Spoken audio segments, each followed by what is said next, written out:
মাহফিল ইন্তেজামিয়া কমিটি কর্তৃক আয়োজিত ৩০তম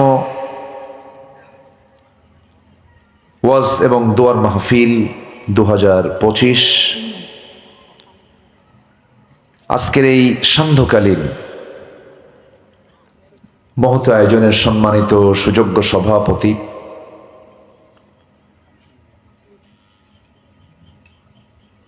জনাব মাওলানা মাহফুজুর রহমান হাফিজাহুল্লাহ, আজকের এই মহৎ আয়োজনের সম্মানিত বরেণ্য অতিথি রাজনীতিবিদ জনাব রবিউল আলম বুলেট, বরেণ্য মেহমানবৃন্দ, হাজারাত উলামায়ে কেরাম, বিশেষ করে দারুন নাঈম পরশা মাদ্রাসার সম্মানিত মুহাদ্দিস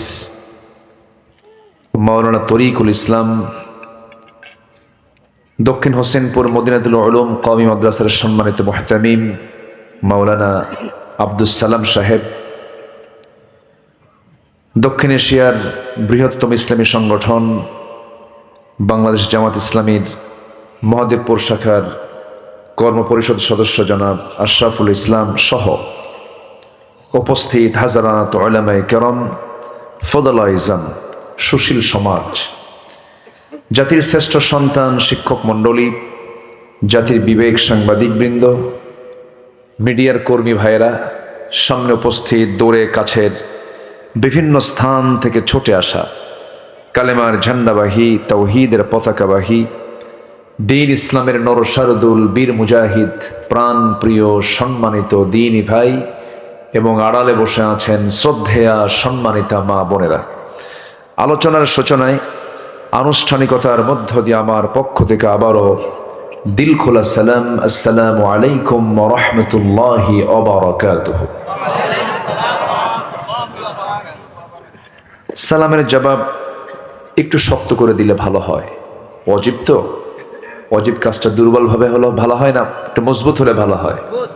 আসসালামু আলাইকুম ওয়া রাহমাতুল্লাহ। আমার ভালো না, খুব মিথ্যা কথা বলি, সলচাতুরি করি। চায়না গিয়েছিলাম, সব নাকবোসা, চোখ ছোট, এক সাইজের লোক, নাকবোসা আর কি চোখ ছোট।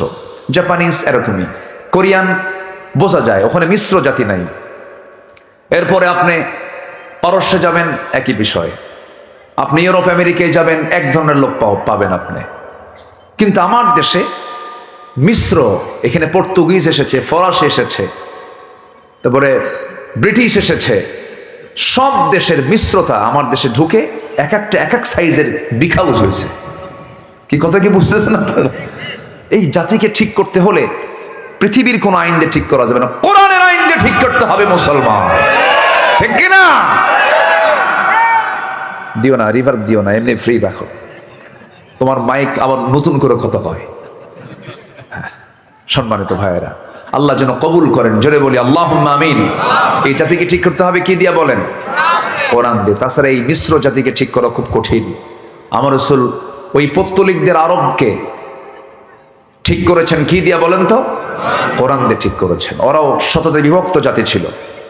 তাহলে বাহিরের দিক আগে ঠিক করবো না ভিতরের দিক ঠিক করবো বলেন?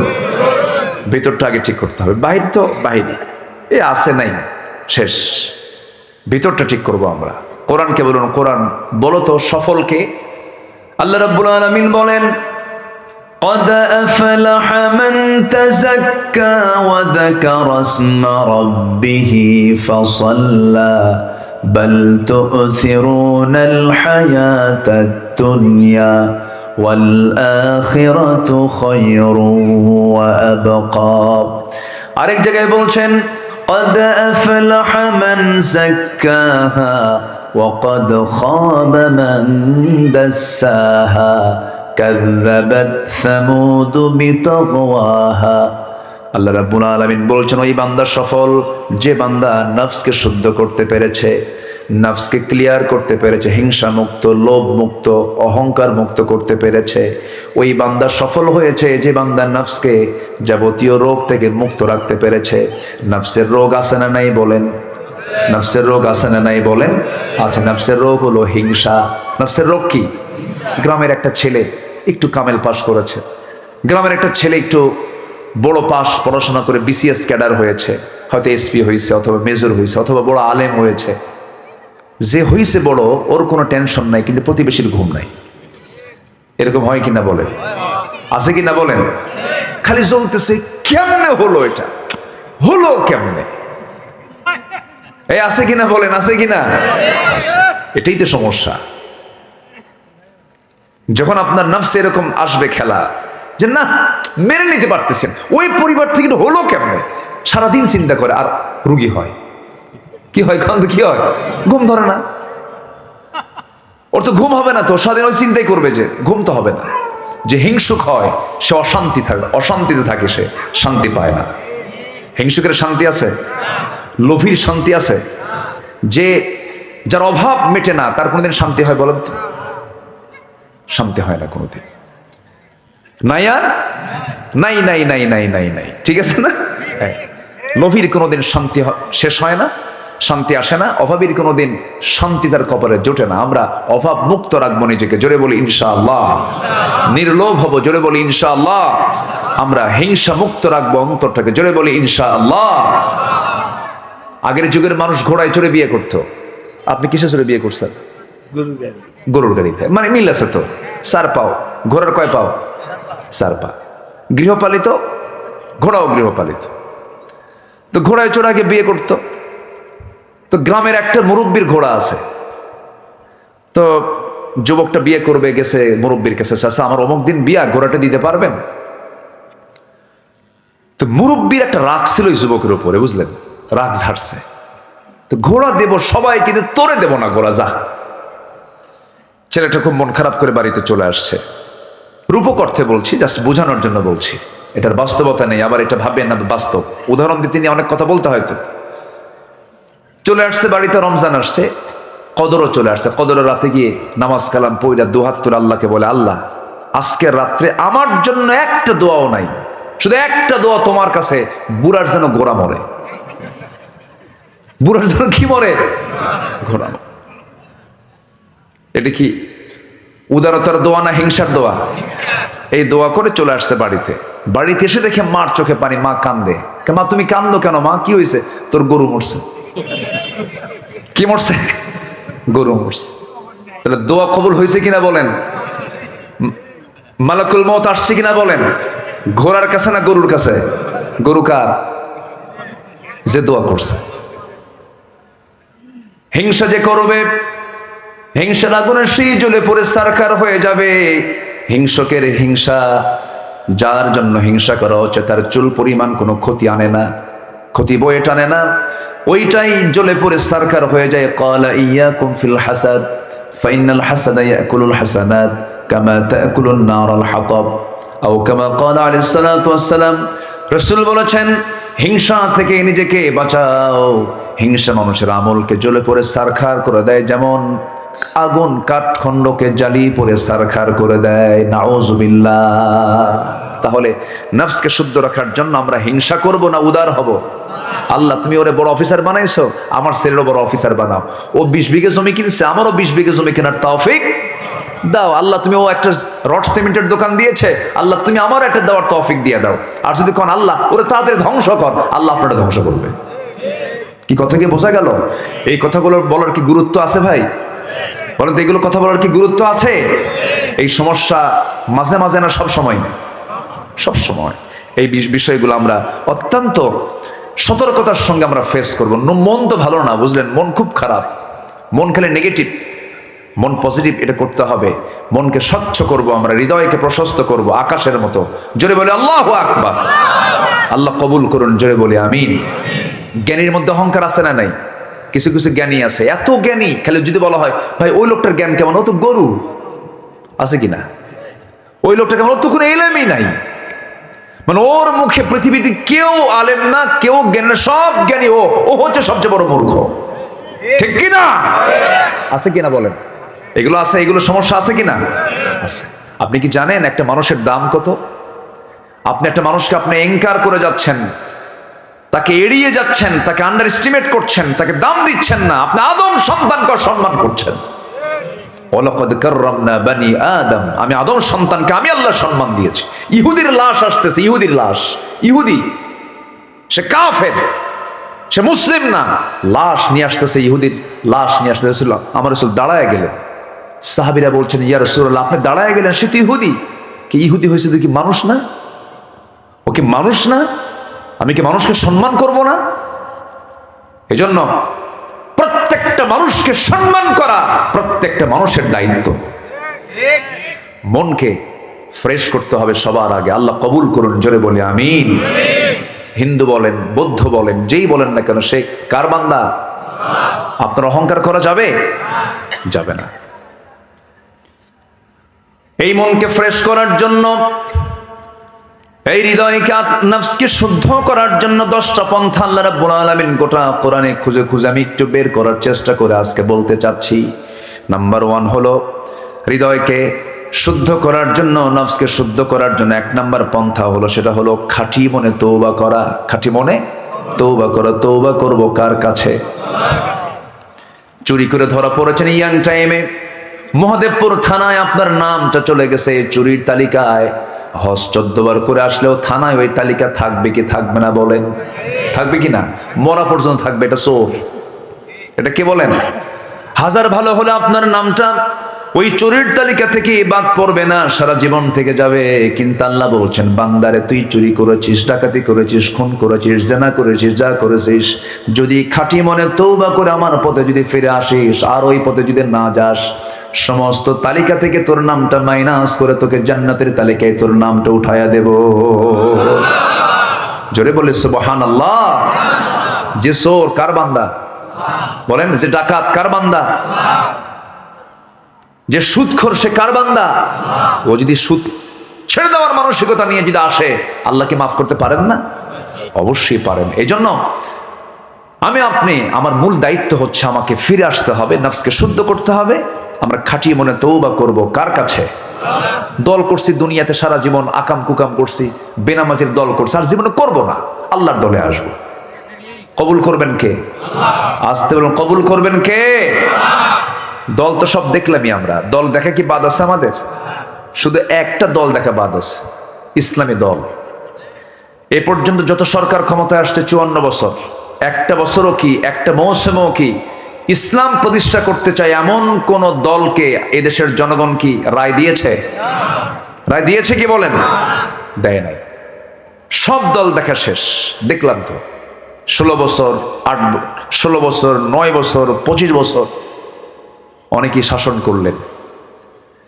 আইয়ুবের শাসন, মুজিবের ভাষণ, জিয়াউর রহমানের খাল কাটা, চাচা এরশাদের তাল বেতাল, কখন কি কইছে হুঁশ নাই, আর মাঝখান দিয়ে শুধু হরতাল আর হরতাল। সব দেখা শেষ। আগামীর দেশ আমরা দেখতে চাই কোরআন হাদিসের বাংলাদেশ। আসতে কোন কেন? সবাইকে রাজি আছেন? আগামীর দেশ আমরা দেখতে চাই কোরআনের বাংলাদেশ। রাজি আছেন কারা কারা? হাত উঁচু করে দেখান মুসলমান।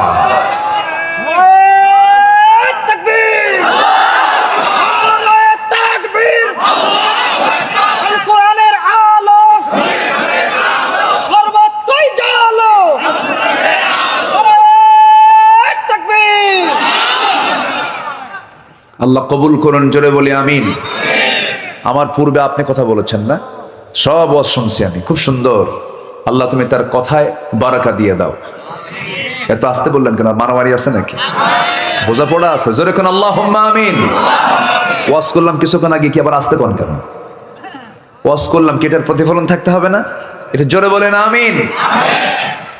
নিজের জন্য দোয়া লাগে না ভাই, আপনি অন্যের জন্য দোয়া করবেন, আপনার চাওয়া আল্লাহ কবুল করবেন। আর যদি বলেন আল্লাহ আমারে দাও, আমার আল্লাহ তুই স্বার্থপর, ঠিক আছে না? তোর জন্য শুধু চাইলি। এবং আল্লাহ শিখিয়ে দিয়েছেন ম্যাক্সিমাম জায়গায়, রব্বানা আতিনা কি ফিদ দুনিয়া, আল্লাহ আমাদেরকে দাও। রব্বানা হাব লানা, আমাদেরকে দাও। রব্বানা আফরিগ আলাইনা, আফরিগ, রব্বানা আফরিগ আলাইনা সাবরা ওয়া সাব্বিত আকদামানা। কি এক বচন না বহু বচন? ওয়াহিদ না জমা? জমা, বহু বচন। সব জায়গায় আল্লাহ পাক আমরা শব্দ প্রয়োগ করেছেন। এই জন্য শুধু নিজে বাঁচবো না, নিজেরা বাঁচবো। নিজে না নিজেরা, নিজেরা। নামাজ একা না জামাতে? আমি পড়বো না আমরা পড়বো? আমি কায়েম করব না আমরা কায়েম করব? আমরা কায়েম করব। আল্লাহ তাআলা আমাদেরকে বুঝার তৌফিক দান করুন, জোরে বলি আমিন। তাহলে 1 নাম্বার 10টা পন্থা। ওয়াজ তো বহু লম্বা আছে এখনো। ভাবতেছেন আজকে ওয়াজ শেষ হবে? শেষ হবে। শেষ হবে না কেন? আমরা সময় মতো শেষ করব। 1 নাম্বার হলো আমরা খাঁটি মনে তওবা করব। কার কাছে? আল্লাহর কাছে। চুরি করছে আর জীবনে চুরি করব না। খোঁটা মারছে আর জীবনে মানুষের রাস্তা বন্ধ করে খোঁটা মারা কি যাবে? যাবে যাবে। একটু রাগ করলে, একটু রাগারাগি হলে প্রতিবেশীর সাথে খোঁটা নিয়ে এসে বলে এই মার এখানে, এই রাস্তা দিয়ে না যেতে পারে। এরকম লোক তো মনে হয় মহাদেব পড়ে নাই, আছে এগুলো আছে। খোঁটা মার মানে ভাবসাব মনে কি জানেন, যে জমি ওরই জমি, আল্লাহর জমি না। ভাবসাব এরকম। সে যে খোঁটা মেরে আটকায় দিচ্ছে কার বান্দাকে? কার বান্দাকে? আল্লাহর বান্দাকে যে আটকায় দেয়, আল্লাহর জান্নাত আটকায় দিয়ে জাহান্নাম দিয়ে দিবে। এত সস্তা না। প্রতিবেশীর ব্যাপারে রাসূল বলেছেন, আমার প্রতিবেশীর যদি কষ্ট না হতো, প্রতিবেশীকে আমি সম্পত্তির ওয়ারিস বানায় দিতাম। সম্পত্তির কি বানায় দিতাম? ওয়ারিস। ওয়ারিস বানাই নাই, কপাল ভালো। যদি ওয়ারিস বানাতেন তাহলে কি হতো বলেন তো? দিত না? বাধ্য হতো। তাহলে গুরুত্বটা দেখেন, যে আমি যদি আমার উম্মতের যদি কষ্ট না হতো, প্রতিবেশীর কি সম্পত্তির ওয়ারিস বানায় দিতাম। কত গুরুত্ব প্রতিবেশীর। সেই প্রতিবেশী বিয়ের দাওয়াত পায় না, আছে কিনা বলেন? কেন পায় না? গরিব। কিসের জন্য? কিসের জন্য বলেন? গরিব। কিসের সমস্যা বলেন? কিসের সমস্যা? নাফসের। বলেন কিসের? নাফসের। দেয় না। গরিব মানুষ দিলে কেমন হবে? কি দেবে না দে। বিয়ের অনুষ্ঠানে যারা বিয়ের অনুষ্ঠানে যারা অলিমা করতে নিয়ে যারা ধান্দায় থাকে, উপঢৌকন নেব, ওটা জায়েজ নাই, ঠিক কিনা? আকিকার গোশত আপনি খাওয়াবেন, যদি মনে ধান্দা থাকে যে আমি কিছু নেব, জায়েজ নাই, ঠিক কিনা বলেন? ঠিক কিনা? গরিব দাওয়াত পায় না। অথচ আপনি মরে যাবেন, যখন মরে যাওয়ার সঙ্গে সঙ্গে আপনি বিয়ের অনুষ্ঠানে দাওয়াত দিয়েছিলেন। প্রবাসী আমেরিকায় থাকে, প্রবাসী লন্ডনে থাকে, তারা বিয়ের অনুষ্ঠানে এসেছিল, কিন্তু হঠাৎ করে আপনি অসুস্থ হয়ে মারা গেলেন। মারা যাওয়ার সঙ্গে সঙ্গে আপনাকে দেখার জন্য, আপনার সেবা করার জন্য আপনি মরে গেছেন। কবর খনন করার জন্য সেই গরিব লোকটাই সুন্দর করে হাতের ভিতরে একটা কোদাল নিয়া বাঁশ কেটে কেটে সুন্দর করে মাটিতে খনন করে আপনার দাফন কাফনের ব্যবস্থা করবে ওই গরিবটা। জোরে করেন সুবহানাল্লাহ, ঠিক কিনা? এটাই তো প্রতিবেশী। আমার প্রতিবেশীর সঙ্গে সুন্দর আচরণ করব, জোরে বলি ইনশাআল্লাহ। নিজ পরিবার প্রতিবেশীর কাছে আমরা ভালো থাকবো, জোরে বলি ইনশাআল্লাহ। যে প্রতিবেশীর কাছে ভালো, যে পরিবারের কাছে ভালো, রাসূল বলেছেন সে বান্দা আল্লাহর কাছে ভালো। আল্লাহ কবুল করুন, জোরে বলি আমিন।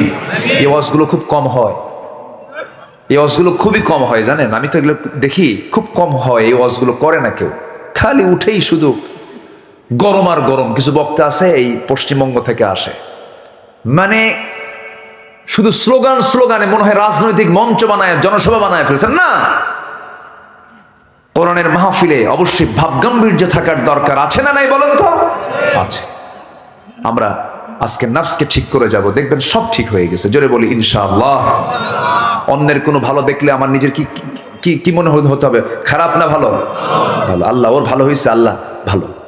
কি আল্লাহ কি বলেন? ভালো। আরো মঙ্গল দাও, আরো কিছু ভালো কিছু উপহার দাও আল্লাহ তুমি তাকে।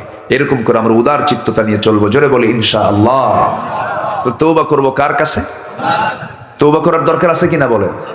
এক নেতা আছে যে টাঙ্গাইলের, সে বলছিল একবার হজ মোহাম্মদের ব্যবসা, যেরকম নাউজুবিল্লাহ। মনে আছে আপনাদের? মনে আছে? মাঝখানে একদিন বলছে যে আমি তো আল্লাহর কাছে আমার আমিন বলার দরকার নাই, আমার তওবার কি দরকার, আমার তো গুনাই নাই। তাহলে দুনিয়াতে একজন আমরা ফেরেশতা পাইছি, তার নাম হলো টাঙ্গাইলের লতিফ সিদ্দিকী। ওখানে যাবেন, উনি ফেরেশতা, ওনার কোনো গুনাটনা নাই। আমার দেশে কিছু ডেলিভারি হয়, এদেরকে পিটাইয়া সোজা করা দরকার বেয়াদবদের, ঠিক কিনা? তওবা করব কার কাছে? আমরা আল্লাহর কাছে। দিল থেকে তওবা করব, তওবা করব আমরা, মাফ করবেন আল্লাহ যতই গুনাহ হোক না কেন। আমরা বিশ্বাস করে নেব আমাদের গুনার পরিমাণ যত বড়, আমার আল্লাহর রহমতের পরিমাণ তার চাইতে ছোট না বড়। আমি গুনাহ করতে করতে ক্লান্ত হয়ে গেছি আমি। আল্লাহ বলছেন বান্দা তোর গুনাহ যদি আনানাস সামা, আকাশ ছেয়ে যায়, বিকরাবিল আরদিল খাতায়া, জমিন যদি ছেয়ে যায়, জমিন পৌঁছে যায়, সব জায়গায় পৌঁছে যায় তোর গুনাহগুলো, কোনো সমস্যা নাই। আল্লাহ তাশরিক বি শাইআন, শিরক মুক্ত হয়ে তুমি আমার কাছে আসো, আমি তোমার পাহাড় সম গুনাহ মাফ করে দেব। একটা হাদিস আসছে, আবার এটা নেগেটিভ বুঝবেন, লাউলাম তুযনিবু লাযাহাবাল্লাহু বিকুম ওয়া লাজাআ বিকওমিন হাত্তা ইউযনিবুন। বান্দা তুমি যদি গুনাহ না করো, তাহলে তোমাকে আমি দুনিয়া থেকে মিটিয়ে দিই, এমন একটা জাতি পাঠিয়ে দেব যারা গুনাহ করবে, আমার কাছে চোখের পানি ফেলে ফেলে মাফ চাবে, আমি তাদেরকে মাফ করে দেব। আজকে থেকে গুনাহ করা শুরু, আল্লাহ যেহেতু বলে দিছে। কি কথা বুঝতেছেন না? অতএব আল্লাহ পাক অভয় দিচ্ছেন, বান্দা গুনাহ তো হতেই পারে, শুধুমাত্র তুই তওবা করে সিদ্ধান্ত নিবি আমি আর গুনাহ করব না, আমি তোকে মাফ করে দেব। আমার আল্লাহর দয়া যে কত জানেন? আমার আল্লাহর দয়া তো অন্যরকম দয়া।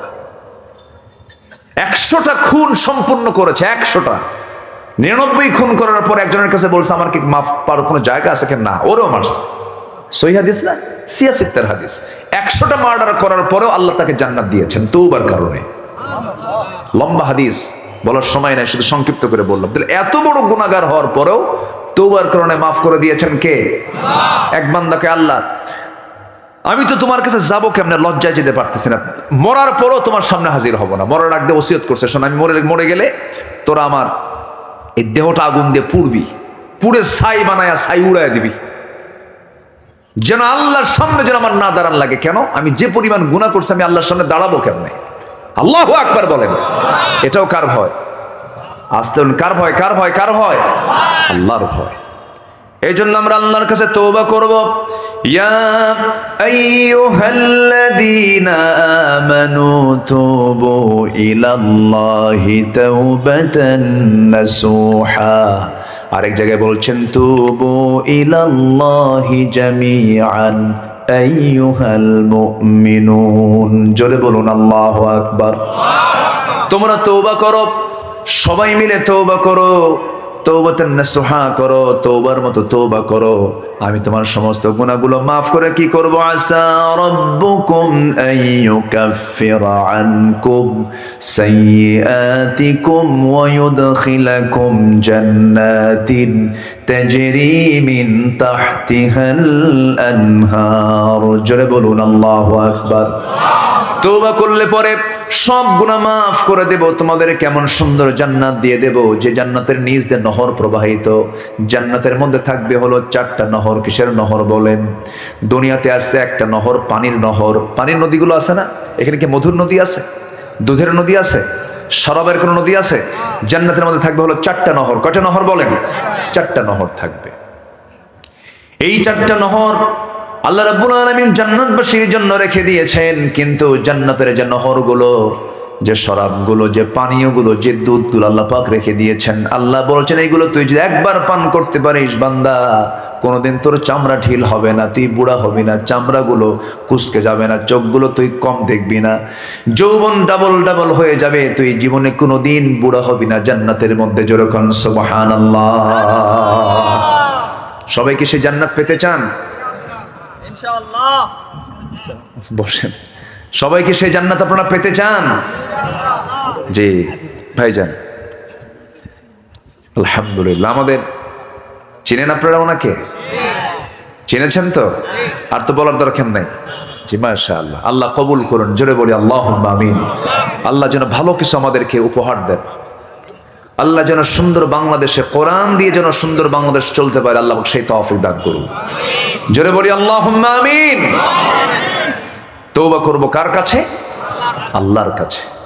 একবার না বারবার? একটু জোরে বলেন, একবার না বারবার? বারবার। আমার রাসূল করেছেন 100বারেরও বেশি বার।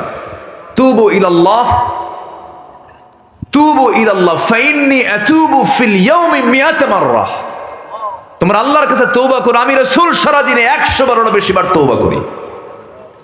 চিন্তা করা যায়, আমার রাসূলের আগেও কিছু নাই, পরেও কিছু নাই, কোনো গুনাহই নাই, তবুও তিনি 100বারেরও বেশি বার তওবা করতেন সারা দিনে। আর আমাদের সারা দিনে তওবা বেশি হয় না বিড়ি খাওয়া বেশি হয়? বিড়ি খাওয়ার দোয়া কোন? দোয়া যে কাজের দোয়া নাই সেই কাজে যাবো কেন আমরা?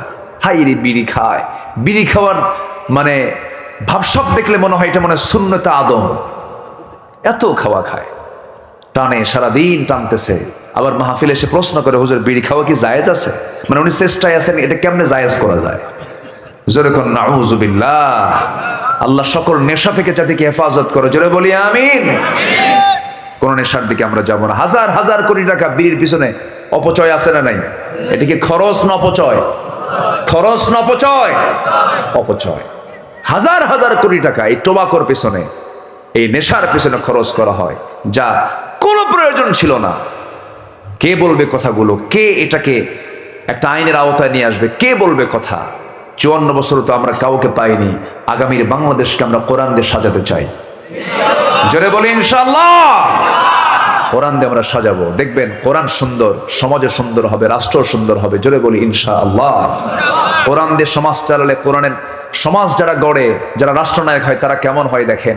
সাইয়েদনা ওমর ফারুকের নাম শুনছেন তো? কয় নাম্বার খলিফা বলেন? বলেন বলেন বলেন।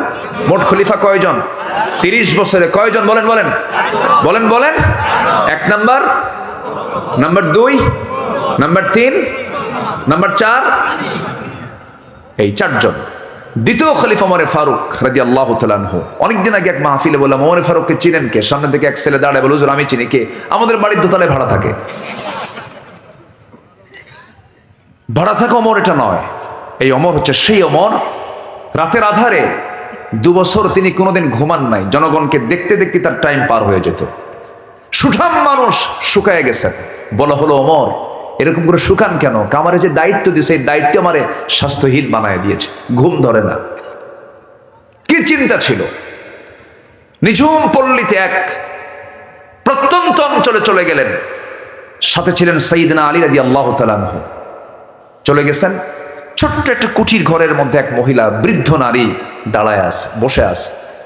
যে সাইয়েদনা ওমর ফারুক নিজের পরিচয় গোপন করে বলছেন, মা কেমন আছেন? আলহামদুলিল্লাহ ভালো আছে, তবে খুব ভালো নেই। কেন? ওমর লোকটা ভালো না। কে ভালো না? কার সামনে কয়? ওমর লোকটা ভালো না কেন? কি হয়েছে মা বলেন? এই যে আমি গ্রামের ভিতরে কত কষ্টে জীবন যাপন করছি, কোনোদিন আমার ব্যাপারে কেউ দেখতে আসলো না। ওমরে ফারুক বলছেন, মা এত দূর, এত প্রত্যন্ত অঞ্চল, এই জায়গায় কি আসা যায় সহজে নাকি? খুব কষ্টের তো জায়গা এটা। এবারে মহিলা বলছে, যদি কষ্টের জায়গায় মনে হয়, খলিফা হওয়ার কি দরকার ছিল? কি যুক্তি আছে না নাই বলেন? ওমরে ফারুকের চোখ দিয়ে পানি পড়া বের হয়ে গেছে। চোখের কোনায় অস্ত্র চলে আসছে, কান্নাকাটি করছেন। মহিলা জানে না সামনে কোন পুরুষটা দাঁড়ানো আছে। এই পুরুষটার পরিচয় কি, এই লোকটার পরিচয় কি মহিলা জানে না। এবার ওমরে ফারুক বলছেন, মা শোনেন, আপনি যে অভিযোগটা দিয়েছেন, অভিযোগটা আপনি তুলবেন কেমন? আমি একটু ব্যবস্থা করতে চাই, অভিযোগটা তুলে নিতে হবে। মহিলা বলছে, তাহলে আমার কিছু টাকা পয়সা দিতে হবে। কি দিতে হবে? টাকা পয়সা, আমি তো অভাবী মানুষ। কত নেবেন আপনি? 25 দিনার আপনাকে দেব। আপনি কি মামলা উঠায় নেবেন নাকি? হ্যাঁ 25 দিরহাম দিলেও হবে, 25 দিনার দিলেও হবে। নিয়ে নিলেন, সঙ্গে সঙ্গে দিবেন। এমন সময় বলছেন, আলী এইদিকে আসো। আলীকে যখন ডাক দিয়েছেন, সঙ্গে সঙ্গে তিনি বলছেন, আমিরুল মুমিনিন আমি আসতেছি। সঙ্গে সঙ্গে এই কথা মহিলার কানে চলে গেছে। এই তো খলিফা ওমর সামনে দাঁড়ায় আছে। আমি কারে এতক্ষণ ধরে কথা বললাম? মহিলা থরথর করে কাঁপে আর বলছে, আমিরুল মুমিনিন বড় বেয়াদবি করে ফেলেছে, আপনি আমাকে মাফ করে দেন, এমনটা আমার আর হবে না। উনি বলছেন, না রে না, ও ইসলামী জনপদের একজন নাগরিক, আপনি আমাকে কি মনে করছেন জানেন? আমি কোনো খলিফা নই, আমি হলাম খাদেম, আমি কোনো রাষ্ট্রনায়ক না, আমি হলাম খাদেম, আপনাদের খেদমতের জন্য এসেছি। আপনার সঙ্গে যে আমার যে কমিটমেন্টটা হয়েছে, আমি আপনাকে 25 দিন আর দিয়ে দিলাম, কিন্তু শর্ত হলো আপনাকে চিঠি লিখে দিতে হবে, একটা সুন্দর করে লিখিত করে দিতে হবে। কোথাও কোনো লেখার জিনিস না পাইলে নিজের জামা ছিঁড়ে ফেললেন। জামা ছিঁড়ে সেই জামাই তিনি বললেন, ও মা আপনি সুন্দর করে একটু লিখে দেন। সুন্দর করে লিখে দেওয়া হলো যে 25 দিনারের বিনিময়ে সমস্ত অভিযোগ উইথড্র করা হলো, তুলে নেওয়া হলো। এই চিঠিখানা নিয়ে বাড়িতে আসলেন, পরিবারকে দিয়ে বললেন, ও পরিবার শোনো, আমি ওমর যেদিন আমার ইন্তেকাল হবে, সেই সময় তোমরা আমার কাফনের কাপড়ের সাথে এই চিঠিটা মিলাইয়া দিও, যেন আল্লাহর সামনে গিয়ে জবাব দিতে পারি জনগণের উপরে জুলুম করি নাই। যেরকম সুবহানাল্লাহ। এটা কিসের ফলাফল? আসতে বলবেন না, কিসের ফলাফল? আমরা এমন কিছু শাসক আমরা দেশে দেখতে চাই। সুযোগ এসেছে, সুযোগ কে দিয়েছেন? আসতে সুযোগ কে দিয়েছেন? আল্লাহ দিয়েছেন, আমরা কাজে লাগাবো। জোরে বলি ইনশাআল্লাহ। এই যে পরিবর্তন একটা হয়েছে, এই যে মাহফিল হচ্ছে, এই মাহফিল সহজে হওয়া সম্ভব ছিল বলেন তো? কত মাহফিল বন্ধ হয়ে গেছে না, করতে দেয় নাই। আমরা আসি মাহফিলে, পুলিশও আসে পিছে পিছে, হুজুর আপনারা তো জঙ্গি, জংলাতুল জংলা, কত কি বানায় কত কি করলো। 1.5 বছরে কোন জঙ্গির কোন অভিযান হয়েছে? কোথাও কোনো জঙ্গি অভিযানে কেউ বের হয়েছে? এটা ছিল নাটক। 16 বছরের নাটকগুলো শুধু মঞ্চস্থ করা হয়েছে। আর ওই নাটকের নাট্যকার যিনি ছিলেন তিনি এখন দেশে নাই, মামু বাড়ি দিল্লি গিয়ে বসে আছে। এই জন্য নাট্যকারই তো নাই, নাটক শুরু হবে কেমন? নাটক তো সাজাতে পারতেছে না। সম্মানিত ভাইয়েরা, আমরা ইসলামকে দেখতে চাই রাষ্ট্রীয় পর্যায়ে। জোরে বলি ইনশাআল্লাহ, জোরে বলি ইনশাআল্লাহ।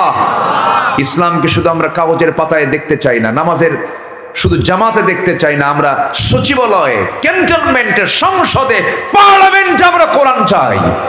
রাজি আছেন কারা কারা? হাত উঁচু করে দেখা।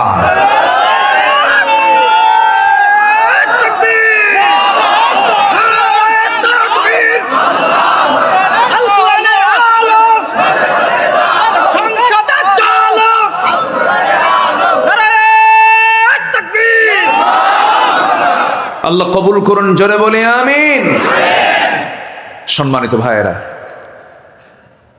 1 নম্বর তওবা চলে গেল। নফসকে শুদ্ধ করার পন্থা আমি কয়টা বলেছি বলেন তো? বলেন কয়টা? চলতেছে কয় নাম্বার? আরো আছে কয়টা? নুরু। ওয়াজ কি শেষ না শুরু? অনেক কথা। নাম্বার 2, আমরা সালাতের প্রতি যত্নবান হব। জোরে বলি ইনশাআল্লাহ। যত্ন নেব কিসের? চেহারার আগে না সালাতের আগে? সালাতের যত্ন নিলে চেহারার যত্ন হয়ে যাবে। যে 5 ওয়াক্ত ওযু বানায় তার চেহারা সবচেয়ে সুন্দর থাকে। আর যে নামাজ পড়ে না, বিড়ি খায়, বিড়িখোর মনে হয়, বিড়িখোর। ঠিক কিনা বলেন? যে বিড়িখোর তার চেহারা দেখলে টের পাওয়া যায় না, যায় কিনা বলেন? আবার আল্লাহ এমন ভাবে সিলগালা করে দেন যে নেশা করবে তার রক্তে নেশার চিহ্ন থাকবে। ইসলাম যদি ক্ষমতায় আসে, নেশাক্রান্ত কোন ব্লেডে যদি ধরা পড়ে, ব্লেডে নেশা আছে, ওর চাকরি হবে না, চাকরি হবে না, সব বন্ধ হয়ে যাবে। সব বন্ধ হবে না? জায়গা মতো টিপ দিলে, জায়গা মতো কাজ করলে সব নেশা এমনি আপনা আপনি সব ছুটে চলে যাবে। নেশা করবেন, বালা মান কাসাবা সাইয়্যাতান ওয়া হাতাত বিহি খাতিআতুহু উলাইকা সাহাবুন নার। পাপ করবেন, পাপ আপনাকে ঘেরাও করে ফেলবে। নেশা করবেন, ব্লাডের চিহ্ন ঢুকবে। আল্লাহু আকবার বলেন। ঠোঁট কি হবে? আজ থেকে ঠোঁট কি হবে? কালো হবে। ঠোঁট দিয়েছেন গোলাপি, কালো বানাইছে বান্দা, দোষ কার? আল্লাহর। দেখেন আল্লাহর কইছে, আল্লাহর দোষ। বিড়ি আপনি খাবেন, আল্লাহ আল্লাহ আপনার ঠোঁট কালো বানাইছে না? কি সুন্দর চেহারা, বিড়ি খায়, করেটা কি চেহারা। আবার কিছু দরবার আছে আমার দেশে, আবার কিছু দরবার আছে সে দরবারে গাঁজা খায়। ওরা বলে গাঁজা নাকি বেহেশতের গাছ। বুঝলেন? এই তো হচ্ছে অবস্থা। ওই দরবারে বসে বসে গাঁজা টানে আর বলে আল্লাহকে তালাশ করছি। কাকে তালাশ করতেছে? কন্ত আল্লাহকে তালাশ করছে। কিচ্ছু না, 1.5 হাত লাঠির বাড়ি পড়লে সব তালাশ ছুটে যাবে। ঠিক কিনা? মানুষ ভালো হবে কিসের যত্নে? দেহের যত্ন আগে না নামাজের যত্ন আগে? নামাজ। আমরা নামাজের যত্ন নেব। জোরে বলি ইনশাআল্লাহ। قد أفلح من تزكى وذكر اسم ربه فصلى। আমরা জিকির করব কার? কেমন করে? নবীর মতো। কার মতো বলেন তো? নবীর মতো জিকির করব, না এসে গাঁজাখোরদের মতো জিকির করব। কার মতো? নবীর মতো। সুবহানাল্লাহ, আলহামদুলিল্লাহ, আল্লাহু আকবার। আর গাঁজাখোররা হু খাজা, দিল কর তাজা, ইসমে জালাল, গাজার গুলকি খাওয়া হালাল। যখন নাউজুবিল্লাহ। শয়তান তো দেখা যায় না, কিন্তু দেখা যদি যায় ওগুলো শয়তান কিন্তু। ঠিক কিনা? সে মোষগুলো দেখছেন, শাহজালাল আল ইয়ামিনের কবরে গেছেন, সামনে পাইলাম জিয়ারা করে আসি, সামনের দিকে বসে আছে এরকম ডাকাতের মতো, সালার চট পড়ে, মোষ আর দাড়ি দেখে মনে হয় লাল টকটকা, আর মোষ বিশাল এরিয়ার মোষ, 2.5 ইঞ্চি, হাইব্রিড জাতের, এইরকম মোটা। সে মোষ কাটেও না, বুঝলেন? মোষও বড়, দাড়িও বড়, মাথার চুলও বড়, বগলের চুলও তো বড়, বগলও কাটে না, দাড়িও কাটে না, মোষও কাটে, নিচের দিকে আর গেলাম না। মাথার চুলে তেলও দেয় না। যে চুলে তেল নাই সেই চুলে যদি মশু উকুন থাকতো, উকুনও বিরক্ত হয়ে বলবে কোন চুল আল্লাহ তুমি পাঠালা, খাদ্যও নাই। এইগুলো শয়তান, এগুলো সব শয়তান। এগুলো কি বলেন সব কি এগুলো? শয়তান। নামাজ যে পড়বে সে কি উচ্ছৃঙ্খল না শৃঙ্খল? অনিয়মিত না নিয়মিত? ইররেগুলার না রেগুলার? রেগুলার। তার জীবনটা হবে সাজানো গোছানো নামাজ কেন্দ্রিক জীবন। জোরে বলি ইনশাআল্লাহ। আল্লাহ রাব্বুল আলামিন বলেন নামাজ পড়লে আবার কি হবে? যারা পারেন ঠোঁট মিলিয়ে কমন আয়াত বলুন, ইন্নাস সালাতা তানহা আনিল ফাহশাই ওয়াল মুনকার ওয়া লাযিকরুল্লাহি আকবার ওয়াল্লাহু ইয়ালামু মা তাসনাউন। জোরে বলুন আল্লাহু আকবার। সূরাতুল আনকাবুত আয়াত নাম্বার 45 আল্লাহ রাব্বুল আলামিন বলছেন নামাজটা যদি ঠিক মতো আদায় করতে পারো ফাহিশা কাজ থেকে, নিন্দনীয় কাজ থেকে বাঁচতে পারবা। আল্লাহর জিকির বেশি করে করো। নামাজের ফলাফল হলো নামাজ কায়েম হলে সেই সমাজে কোনো সুদ থাকবে না, জেনা থাকবে না, সেই সমাজে কোনো প্রকার ইসলাম বিরোধী শরীয়ত বিরোধী কোনো কাজ থাকবে না। কিন্তু দুঃখে মনটা কেমন যেন হয়ে যায় মাঝে মাঝে। 54 বছরে চলে গেল, এত শাসক আসলো গেল, সুদের আইন পাশ করেছে, মদের আইন পাশ করেছে, কিন্তু এই মুসলমানগুলো আজ পর্যন্ত নামাজের আইন পাশ করতে পারে নাই। বড় লজ্জার ব্যাপার এটা। কিন্তু আমার মৃত্যুর পরে আমার আল্লাহর সামনে আমি যখন দাঁড়াবো, প্রথম প্রশ্ন হবে কি নিয়ে বলেন? আসতে বলবেন না, কি নিয়ে প্রশ্ন হবে? আবার কোরআনকে প্রশ্ন করুন, কোরআন বলো তো সবচেয়ে বড় অপরাধটা কি? কোরআন বলে দিচ্ছে সবচেয়ে বড় অপরাধ হলো ফাখালাফা মিন বা'দিহিম খালফুন আদাউস সালাতা ওয়াত্তাবাউশ শাহাওয়াত ফাসাউফা ইয়ালকাউনা গাইয়া। নামাজকে যারা নষ্ট করবে, নফসের যারা দাসত্ব করবে, আমি আল্লাহ রাব্বুল আলামিন শুধু জাহান্নাম দেব না, জাহান্নামের যে গর্তগুলো আছে এর মধ্যে অন্যতম গর্ত হলো গাই নামক গর্ত। গাই নামক গর্তের মধ্যে আমি তাকে ঢুকায়া ছাড়বো। গর্তগুলো এত ভয়ঙ্কর যে গাই নামক গর্তকে দেখে জাহান্নাম পর্যন্ত ভয় পায়, এত ভয়ঙ্কর গর্ত গাই নামক গর্ত। সেই গাই নামক গর্তের ভিতরে জেলের মধ্যে সেল থাকে, ওই সেলের মধ্যে আল্লাহ রাব্বুল আলামিন তাকে ঢুকায়া ছাড়বেন। অপরাধ হলো নামাজ ছেড়ে দেওয়া। অথচ আমার দেশে আজকে সবচেয়ে যদি বড় অপরাধকে আমরা যদি চিহ্নিত করি জাতীয়ভাবে, তাহলে দেখা যাবে এই জাতির মধ্যে সবচেয়ে বড় অপরাধ হচ্ছে সেটা হলো নামাজ পড়ে না জাতি। 95% নামাজ পড়ে না। রাষ্ট্রীয় উদ্যোগের দরকার আছে না নাই? আসতে বলবেন না, আছে না নাই? আচ্ছা, নামাজ পড়ে না। আর নামাজের ভয়ঙ্কর শাস্তি হলো জেলখানা, শুধু নয় সেল। জেলের মধ্যে একটা যন্ত্রণার জায়গা আছে, কি বলেন তো? সেল। যারা বিশেষ আসামি, দাগি আসামি মনে করে গভর্নমেন্ট যাদেরকে, তাদেরকে ওই জায়গায় পাঠায় দেয়, একা একা থাকে, ওখানেই পেশাব, ওখানেই পায়খানা। আল্লাহ পাক আমার একবার নিছিল, বুঝলেন, আমার নসিবটা ভালো। যদি না নিত এখন তার যাওয়ার সম্ভাবনা নাই, বুঝেন নাই? ওই সময় চান্স পাইছিলাম, গেছিলাম, ঢুকে গেছিলাম।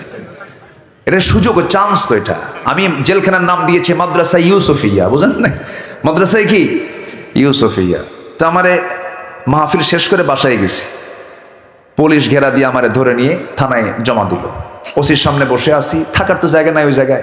ওসির সামনে চেয়ার আমাকে বসায় দিছে, বসে আমার দিকে তাকাইছে একবার, ওই যে মাথা নিচু করে আসার কথা কয় না। বললাম, ওসি সাহেব আপনি রুকুর হালতে কেন? তো বলে যে ভাই কি বলবো, আমি আপনার ওয়াজের খুব ভক্ত, আমার বউ ভক্ত, আমার সন্তান ভক্ত, ধরে আনছেন কেন? তো বলতেছে ভক্ত তো ধরছেন কেন? কুজুর কি করব, পারলাম না। তো খুব চেষ্টা করছে, উপর থেকে খুব চাপ, পারলামই না। সামনে নির্বাচন, হুজুর মাফ করে দিয়েন, কয়েকদিন জেল টেল খেটে আসেন, নির্বাচন শেষ আপনি বের হয়ে আসবেন। দেখছেন কি সুন্দর করে ওয়াজ করে। তো বললাম যে তাই, আচ্ছা ঠিক আছে ভালো।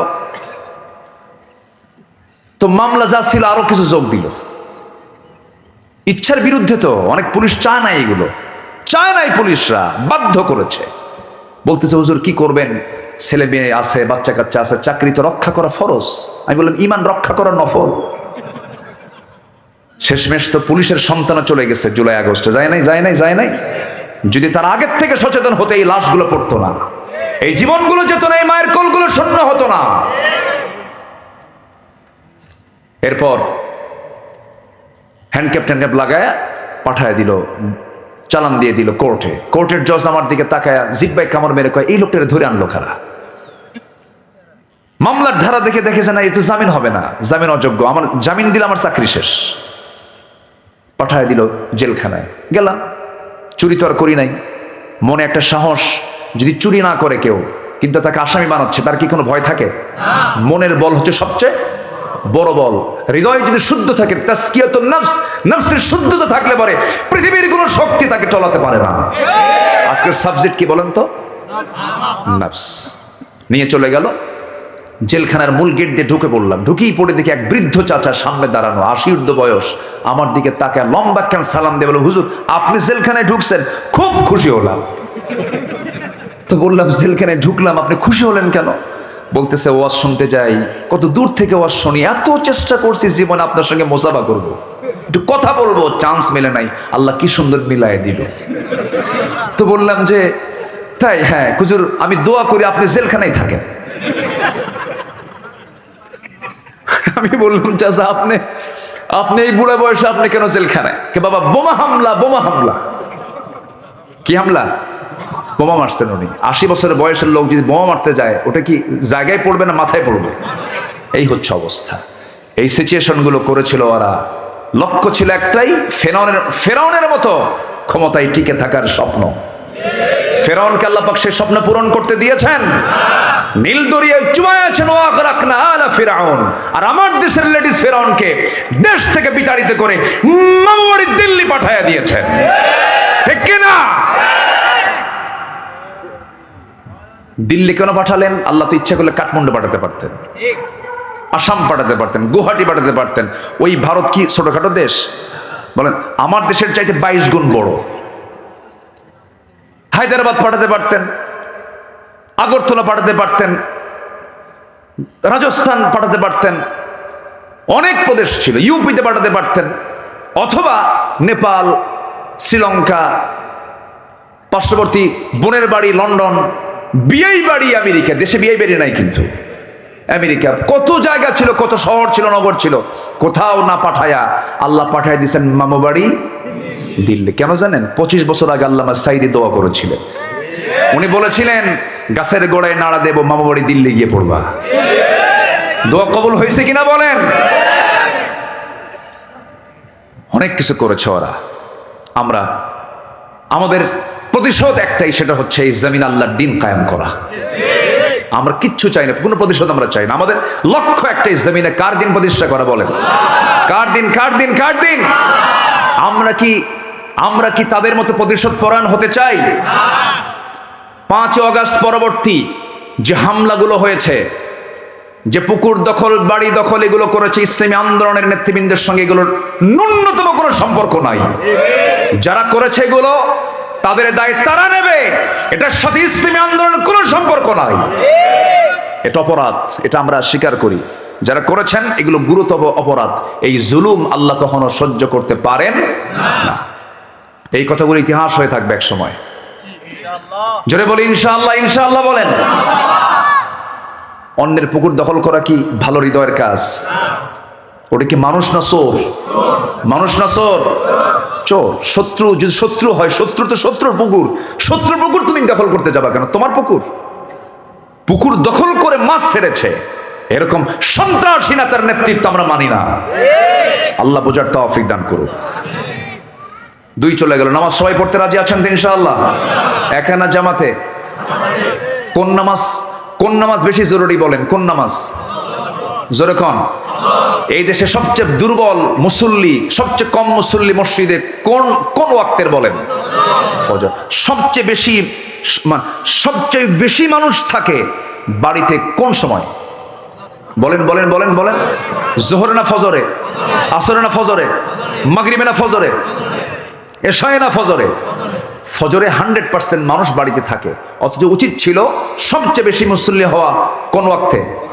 ফজরে। ফজরে যায় কই থাকে? চতুর্থ আসমানে যায় মেরাজ করতে চায়, আসে না কেন? রাসূল বলেছেন যারা না আসে আমি তার বাড়িতে আগুন ধরায় দিই। আমার মন চাই আমি আগুন ধরায় দিই। আগুন ধরায় দিতাম যদি নারী এবং শিশু না থাকতো। কত ভয়ঙ্কর অপরাধগুলো আমরা করছি। বলছি আমরা আদর্শ গ্রাম। কিসের আদর্শ গ্রাম? যে আদর্শ গ্রাম নাম দিচ্ছে, সেই গ্রামের যদি মসজিদ ফজরে না ভরে, ওটা আদর্শের গ্রাম নয়, ওটা ভণ্ড গ্রাম, মুনাফিকের গ্রাম। মুনাফিক চেনা যায় জোহরে, আসরে, মাগরিবে, এশায়ে না ফজরে? জোরে কোন? মুনাফিক সব নামাজ পড়লো, কোন নামাজ পড়তে পারে না? ফজর। এখন বলেন বাংলাদেশের মানুষ বেশি না মুনাফিক বেশি? আলহামদুলিল্লাহ। কি করবেন? কি আমরা কি ভালো আছি? ভালো হয়েছি? ক্বাদ আফলাহা মান তাযাক্কা ওয়া যাকারা ইসমা রাব্বিহি ফাসাল্লা। আমরা নফসকে শুদ্ধ করব, জোরে বলি ইনশাআল্লাহ। ওয়া যাকারা ইসমা, জিকির করব কার? ফাসাল্লা। নামাজ পড়তে যাব কোথায়? বলেন কোথায় যাব? কোথায় যাব? মসজিদে। নামাজ পড়ব কয় ওয়াক্ত? আসতে বলবেন না, কয় ওয়াক্ত? 5 ওয়াক্ত। 5 ওয়াক্ত নামাজ পড়তে হবে। আমার নবীজির ওই স্মৃতিচারণ প্রায় আমার মনে হয়, বিশেষ করে মাসখানেক আগে মদিনায় গিয়েছিলাম, লাস্ট সফর ছিল আমার, বহুবার গিয়েছি আলহামদুলিল্লাহ। আল্লাহ শুকরিয়া আদায় করি, আল্লাহ পাক যাওয়ার তৌফিক দিয়েছেন। এবার গিয়েছিলাম, ভিতরে ঢুকলাম, মা বাইনা বাইতি ওয়া মিম্বারি রাউদাতুম মিন রিয়াদিল জান্নাহ। রাসূল বলেছেন আমার ঘর, আমার ওই মিম্বারের মাঝখানে যে অংশটুকু, এটা হলো জান্নাতের টুকরা। সবাই সেখানে যাওয়ার চেষ্টা করে, আমি চেষ্টার অংশ হিসেবে গিয়েছিলাম। ভিতরে ঢুকলাম, পিছন দিকে বসে আছি, সময় মাত্র পাওয়া যায় 10 মিনিট। সূরা তাড়াতাড়ি মানে বের করে দেয়, বহু লোক একের পর এক আসে। মনে মনে ভাবলাম ফজরের একটু আগদা বের আসলাম, 3টার দিকে ঢুকেছি, আজান হয়ে যাবে 4:15টার দিকে। এমন সময় ভাবলাম একটু সময় লম্বা করা যায় কেমন করে। আমার দিকে তাকায় আছে কিছু প্রবাসী ভাইয়েরা, আমার দেশের কিশোরগঞ্জের, ময়মনসিংহের কিছু মানুষ আমার দিকে তাকে আমার চিনছে, সালাম দিছে। সালাম দেখে হুজুর আপনি আসছেন, দেখি চেষ্টা করি আপনাকে বেশি সময় রাখা যায় নাকি। বললাম আলহামদুলিল্লাহ, আল্লাহ ব্যবস্থা করে দাও। তো এই প্রবাসীগুলো যে ওখানকার প্রশাসনিক কর্মকর্তার কাছে যে এমন পাম দিছে, আমার দেশের মানুষ কিন্তু তেল মারতে পারে মোটামুটি। কি তেল মারাই কি আমার দেশে কি লাস্ট না ফার্স্ট? যা না তাও কয় আমি কিছুই না, আমার ব্যাপারে এমন বক্তব্য দিছে আমি তো বুঝতেইছি।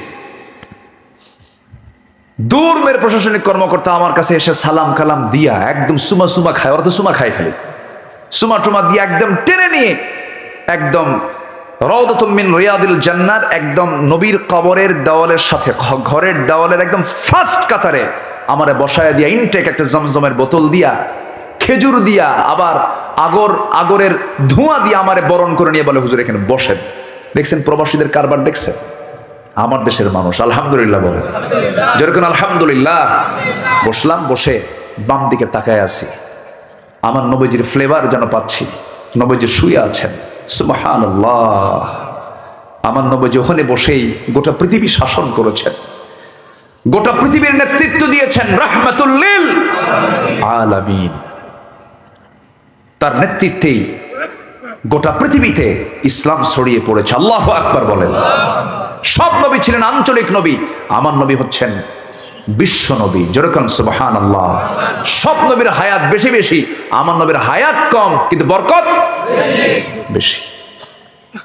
আমার নবীজির 23 বছর আন্দোলন বিফল না সফল? বিফল না সফল? কি দিয়া? এই কোরআন দিয়ে যদি আমরাও যদি কোনো আন্দোলন করি, আমরা বিফল হবে না সফল হব? শুধু নেতাকে বলবেন তো, নেতাকে বলবেন ও নেতা আসছে ভালো কথা, তোমার আন্দোলন কি? কি নিয়ে আন্দোলন? অন্ন বস্ত্র শিক্ষা বসন্ত চিকিৎসা, এগুলো বক্তব্য বহু শুনছি। কোরআন নিয়ে তুমি আন্দোলন করো কিনা? হ্যাঁ, ইয়েস।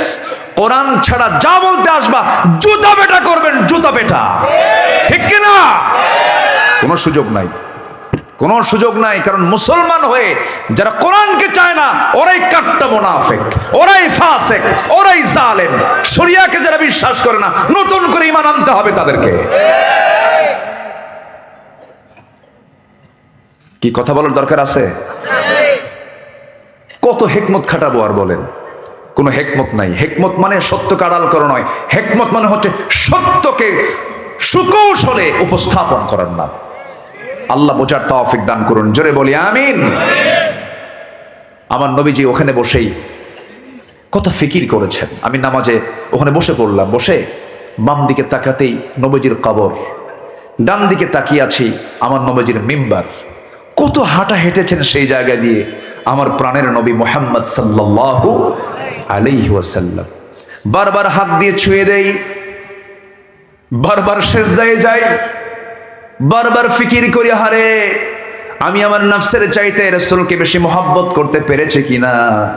এত কাছে আসলাম, সালাম দিচ্ছি রাসূলকে, বারবার আমি কেন যেন নিজেকে নিয়ন্ত্রণ করতে করতে নিজের নিয়ন্ত্রণ আমি হারিয়ে ফেলছি। ডুকরে ডুকরে কাঁদতেছি, সেজদায় পড়লাম, ফজর নামাজটা পড়লাম। আমার নবীজির ফজরের সময় নামাজ যখন পড়তেছি সেই সময় মনে হয়ে গেল, হারে আমার নবীজি শেষের কয়েক ওয়াক্ত নামাজ জামাতে পড়তে পারেন নাই। বারবার তিনি আফসোস করেছেন, বলেছেন আয়েশা সারা জীবন কোনোদিন নামাজ আমার মিস হয় নাই জামাত, আজকে আমার জামাত নামাজ আদায় হচ্ছে না। বড় কষ্ট পাচ্ছেন আমার রাসূল।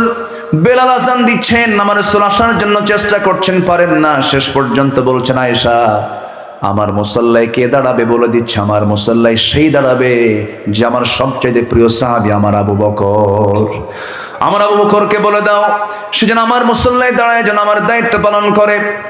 টাইম হয়ে গেছে, সাহাবেকেরা অপেক্ষায় আছেন, দরজা দিকে তাকায় আছেন, হুজরাখানার দরজা। রাসূল কখন খুলবেন, ভিতরে আসবেন, কিন্তু দরজা বন্ধ, কেউ আসতেছে না।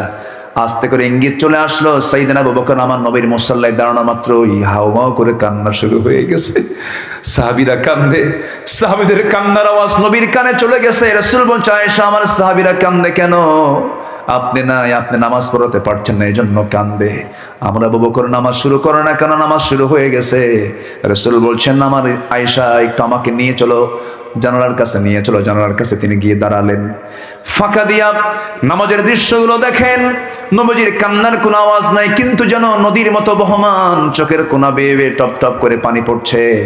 চোখের পানিগুলো বারবার মুছে মুছে দিচ্ছেন আর বলছেন ইয়া রাসূলুল্লাহ আপনি কাঁদেন কেন? আপনার কান্না আমার জন্য দারুণ কষ্ট হয়ে যাচ্ছে। আপনার কান্নার তো কোনো কারণ নাই, দাঁড়ো তো নামাজ পড়ছে। রাসূল বলছেন আয়েশা রে তুমি কি জানো এই কান্না আমার কষ্টের নয়, এই কান্না আমার মহানন্দের, বিশাল আনন্দের জন্য আমার চোখে পানি চলে আসছে। এই নামাজ আজকে রাষ্ট্রীয় পর্যায়ে কায়েম হয়েছে। তুমি কি জানো আয়েশা এই নামাজ কায়েমের সংগ্রাম করতে এই গোটা শরীরটা আমার ক্ষত বিক্ষত হয়ে গেছে। এই যে দাগ, এই যে হাতে দাগ, এই যে পায়ে দাগ, এই যে নখে দাগ, এই যে দাঁত ভাঙ্গা, ওহুদে দাঁত ভেঙে গেছে, কোমরে খন্দকে কোমর নড়ে গেছে, কোমরটা কুঁজো হয়ে গেছে, কোমর সোজা করতে পারি না। এই যে কোমর হারালাম, এই যে দাঁত হারালাম, এই যে জন্ম আমি ত্যাগ করে চলে আসলাম, এত কিছু যে করলাম যে নামাজ কায়েমের জন্য, সেই নামাজ আজকে রাষ্ট্রীয় পর্যায়ে কায়েম হয়েছে। এই আনন্দই আমার চোখের পানি বের হচ্ছে। এই কারণে আয়েশা আমার আবু বকরকে বলো সে যেন নামাজটা পড়ায় নেয়। নামাজ শেষ হয়ে গেছে, রাসূল দুনিয়া থেকে বিদায় নেবেন। বিদায় নেওয়ার প্রাক্কালে আমার নবীজি কাউকে স্মরণ করেন নাই, শুধুমাত্র আমাকেই স্মরণ করেছেন, আমাকে ফলো করেছেন, আমার বারবার ফিকির করেছেন। রাসূল যখন মারা যাবেন সর্বশেষ হাদিস বয়ান করেছেন আম্মা জান আয়েশার সামনে, সর্বশেষ কথা বলেছেন, তার সঙ্গে তিনি আই কন্ট্যাক্ট করেছেন, তার সঙ্গে সর্বশেষ হাসি বিনিময় করেছেন, সর্বশেষ মোহাব্বত বিনিময় করেছেন। আমার রাসূল কতটুকু পারিবারিক ছিলেন, রাসূল পরিবারের বন্ধনে কত গভীরভাবে ছিলেন। বিদায়টা নিয়েছেন আম্মা জান আয়েশার কোলে, কোলে মাথায় রেখে বলছেন আয়েশা আমি রাসূল দুনিয়া থেকে বিদায় নিচ্ছি। আমার সাহাবে কেরামকে বলে দেবে আমি দুনিয়া থেকে বিদায় নিলাম, আমার উম্মতকে বলে দেবে আমার উম্মতরা যেন এই নামাজ যেন কখনো না ছেড়ে দেয়। জোরে বলেন সুবহানাল্লাহ। সবাইকে নামাজ পড়তে রাজি আছেন নাকি? হাত তুলে দেখান তো দেখি। জোরে বলি ইয়া আল্লাহ, আরো জোরে বলি ইয়া আল্লাহ। আমাদেরকে 5 ওয়াক্ত সালাত আদায় করার তৌফিক তুমি আল্লাহ দিয়া দাও। জোরে বলি আমিন, আরো জোরে আমিন, আরো জোরে আমিন। হাত নামান। আমরা কি সেই নামাজকেও ছেড়ে দেব? গ্রামে নামাজের কমিটি করব। প্রত্যেক গ্রামে কিসের কমিটি করব বলেন? কোন নামাজের? যেরকম কোন নামাজের? ফজর হলে কোন নামাজ কাজা হবে আর? তাহলে প্রত্যেক গ্রামে কিসের কমিটি হবে বলেন তো? ফজর কমিটি। কি কমিটি বলেন? কমিটির নাম কি বলেন? কমিটির নাম কি? ফজর কমিটি। গ্রামে যুবকরা তোমার প্রস্তুত হয়ে যাবে, প্রত্যেকটা পরিবার থেকে যেন প্রাপ্তবয়স্ক লোক যেন মসজিদে আসতে বাধ্য হয় এমন সুন্দর পরিবেশ তুমি তৈরি করবা। জোরে বলি ইনশাআল্লাহ। দেখবা নামাজ কায়েম হয়ে গেছে গ্রামে, দেখবা অনেক মাদক নেশা, অনেক আকাম কুকাম এমনি বন্ধ হয়ে গেছে। কার কথা? আল্লাহর কথা। আল্লাহ কবুল করুন। জোরে বলি আমিন। নাম্বার 3, আত্মশুদ্ধিতার জন্য মাঝে মাঝে রোজা রাখা দরকার। রোজার মাস কোনটা বলেন তো? যেরকম রোজার মাস কোনটা? রমজান মাস ছাড়াও রোজা কি হয় না?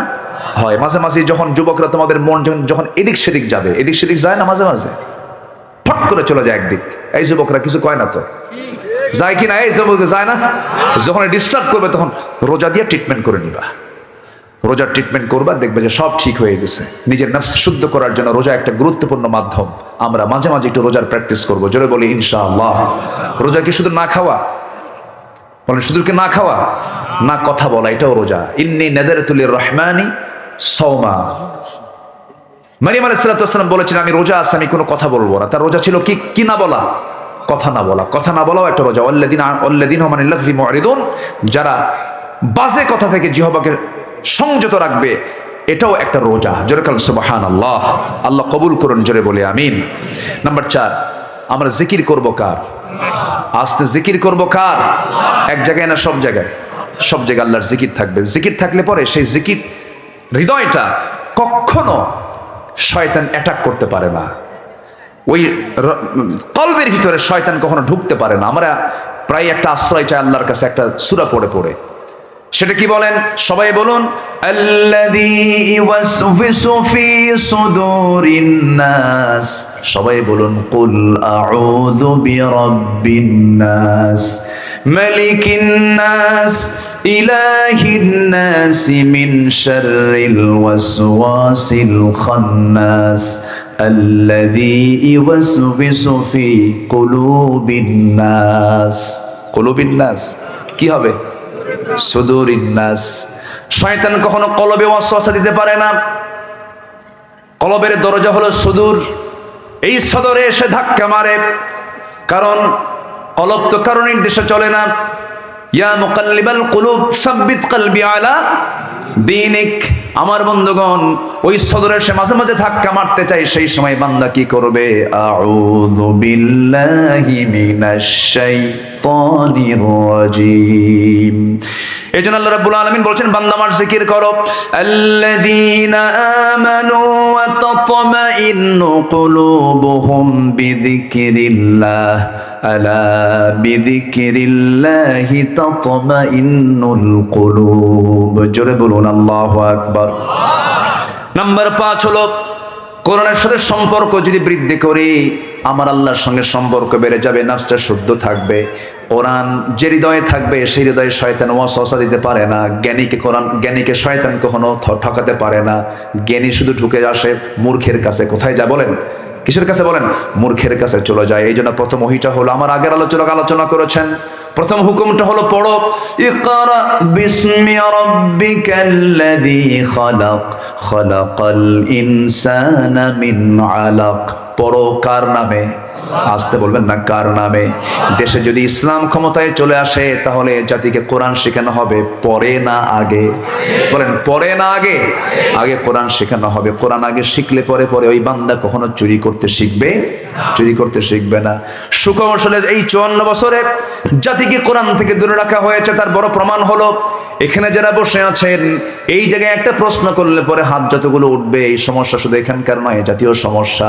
আমার বন্ধুগণ, কোরআনকে সহি করে পড়তে পারার মানুষ আমার দেশে বেশি না কম? শুধু কম না, অনেক কম। নামাজি যেমন মাত্র 5%, কোরআন শুদ্ধ করে পড়তে পারে 5%ও না, তারও কম। আরো কম কোরআন পড়তেই পারে না। কেন হলো এটা? শিক্ষা মন্ত্রণালয় ছিল,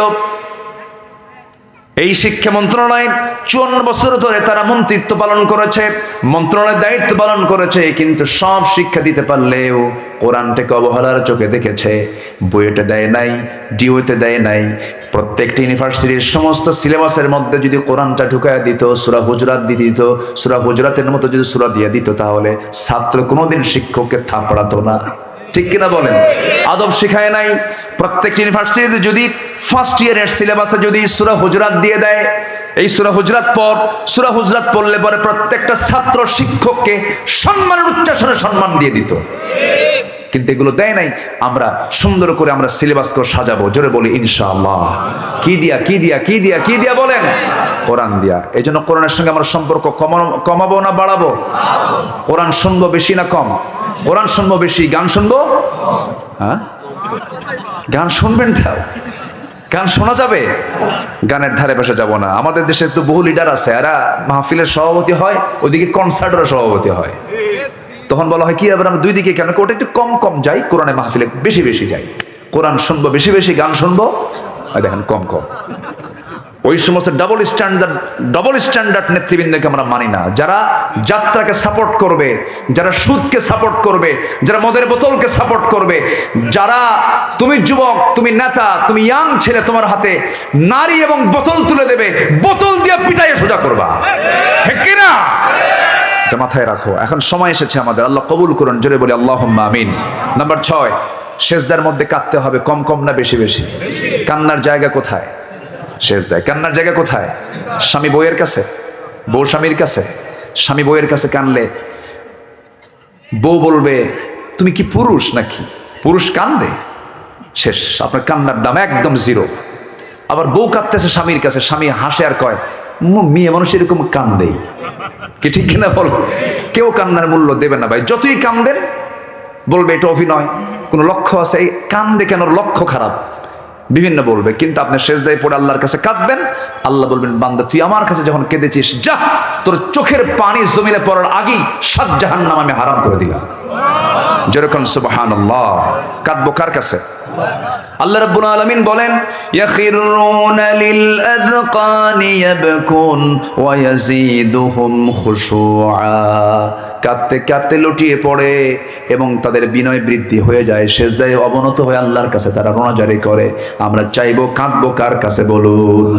নাম্বার ৭ হলো হালাল রিজিক যারা উপার্জন করবে আল্লাহ তাদের নাফসকে শুদ্ধ করে দিবেন। হালাল রিজিক উপার্জন করতে হবে। কুলু মিনাত তাইয়্যিবাত ওয়া আমালু সালিহান ইন্নী বিমা তা'মালুনা আলিম।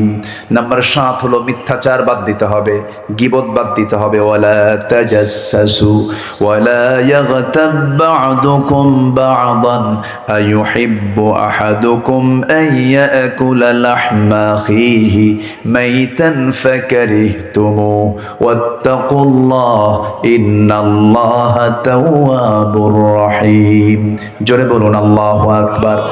এগুলো বাদ দেব আমরা। নাম্বার ৯ হলো অহংকার ছেড়ে দিতে হবে, অহংকার আত্মগরিমা করা যাবে না। ১৬ বছরে শুধু একটা অহংকারই পেয়েছি। মাঝে মাঝে শুনতাম আমরা আমার বাপের দেশ, বাপ স্বাধীন করছে, দেশ আমার।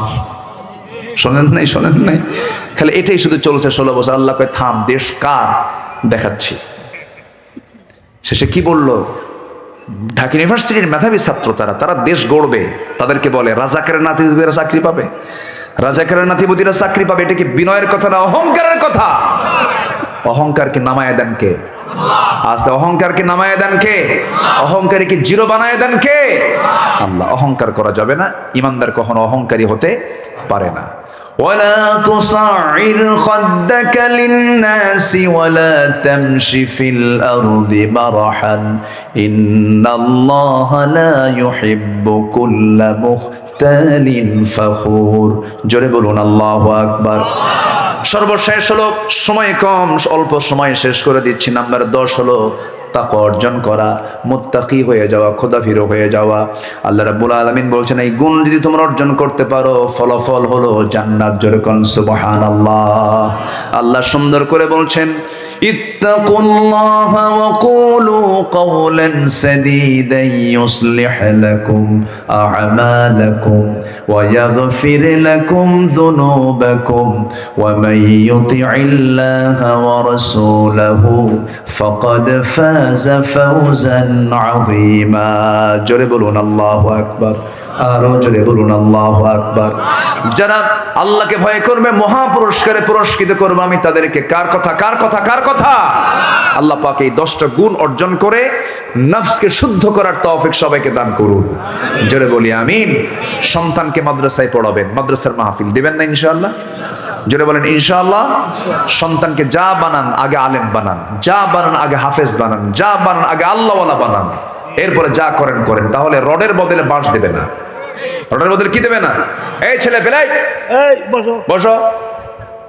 আপনার সামনে কেমনে যায়? এই লোকের সামনে থেকে তো যাওয়ার কথা না। এই লোকের যে রাগ আল্লাহ দিছে, বুঝলেন? এই লোককে দেখলে আমার মুসার কথা মনে হয়। প্রচন্ড রাগী মানুষ, বুঝলেন? রাগের দরকারও আছে। রাগের দরকার আছে না নাই বলেন তো? মুসার রাগ না থাকলে ফেরাউন সাইজ হতো। রাগের দরকার আছে। জি, আমরা শেষের দিকে, আমি শেষ করে দেব, বহু আগে উঠেছি। আজকে সময়টা কেমনে যে চলে গেল। তা আসছি, খুশি হয়েছেন তো নাকি? খুশি হয়েছেন তো সবাই? আমিও মহা খুশি। আপনি খুশি, আমি মহা খুশি, আমি আনন্দিত। এই মাদ্রাসাকে তুমি আল্লাহ কবুল করো। জোরে বলি আল্লাহুম্মা আমিন। এই মাদ্রাসার ছাত্র দিয়ে ভরপুর করে দাও। জোরে বলি আল্লাহুম্মা আমিন। এই মাদ্রাসাগুলো হলো কি জানেন? ফুল বাগান। এখান থেকে ফুল বের হয়। আল্লাহু আকবার বলেন। এখানে কোনো মারামারি আছে? কোনো অস্ত্র আছে? এখানে কোনো বেয়াদবি আছে? শিক্ষক যদি বলে এখানে দাঁড়ায় থাকবে 2 ঘন্টা, কিচ্ছু বলবে না। ইউনিভার্সিটিতে সম্ভব? ইউনিভার্সিটিতে মাঝে মাঝে ছাত্র শিক্ষককে দাঁড়ায় রাখে, স্যার দাঁড়ায় থাকেন, 2 ঘন্টা নড়াচড়া করবেন না। কি আছে না নেই বলুন তো?